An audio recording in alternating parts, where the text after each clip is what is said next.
Hello everyone. Today's episode will cover the Vatican City and Sistine Chapel. But before diving into history, be aware that it's a long and confusing timeline, so play it back if you need to. Well, the name originates from the hill on the west bank of the Tiber River that was known as Ager Vaticanus. This hill was where the rich and powerful would build their villas and gardens, referring to the area as Vaticanum.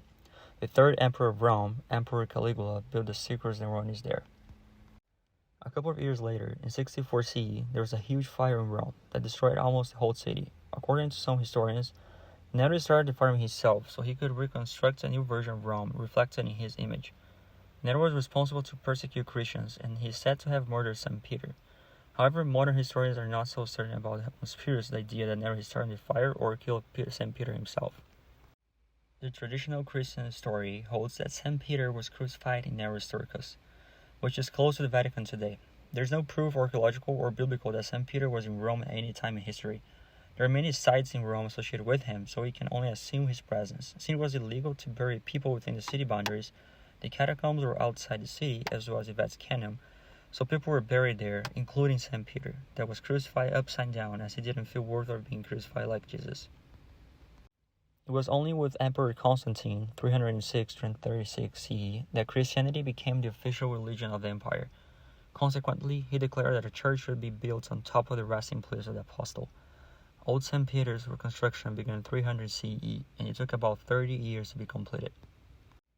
After more than 1,000 years after, Pope Nicholas V decided to live permanently in the Vatican City, mid-1400s, when he recognized the reprobate state of Old St. Peter Basilica, instructing Alberti to report the condition, which was found to have the walls out of plumb and the aging fabrics in such a terrible state that no repair was recommended. Pope Nicholas began to think about plans to preserve the over 1,000-year structure. In 1451, he appointed Bernardo Rossellini to design an apse for a new basilica.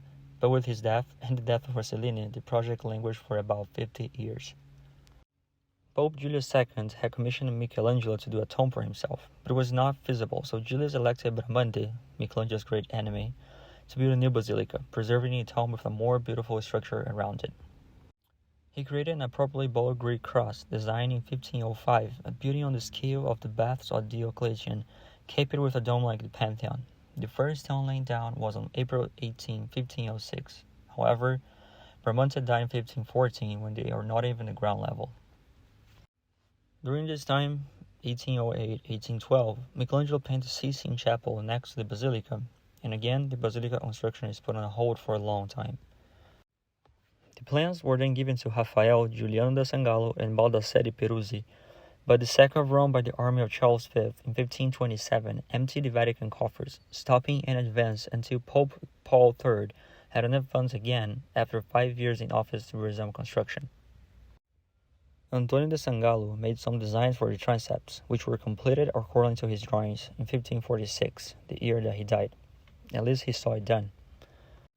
At the same year, Michelangelo is named the architect of St. Peter, finally, and 1 year later, he has a wood model of a magnificent dome, inspired by Brunelleschi's dome. However, you guessed, the construction was not begun in his lifetime, and he also passed before any stone was laid down.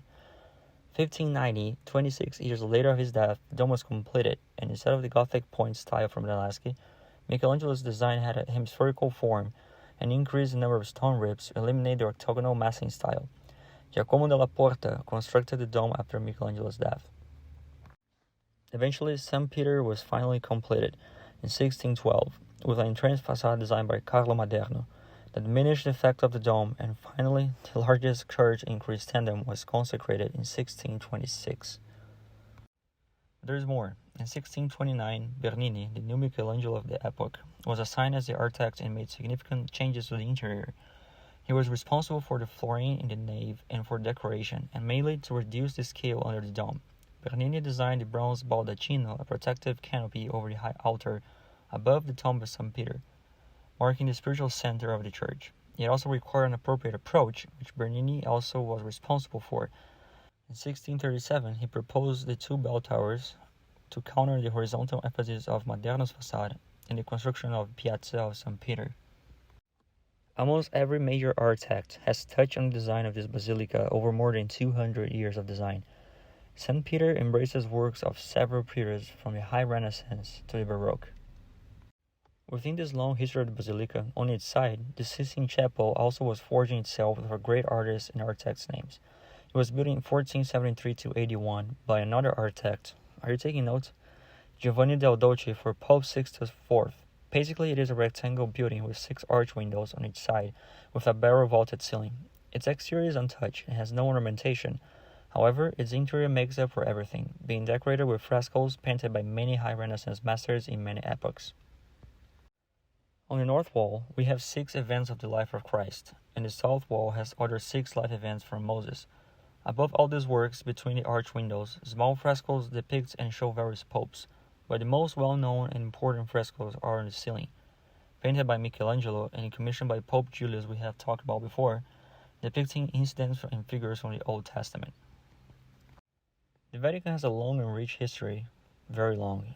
It remains the home for the Pope and the spiritual center for over 1 billion followers of the Catholic Church, and it maintains its status as the greatest church in Western society.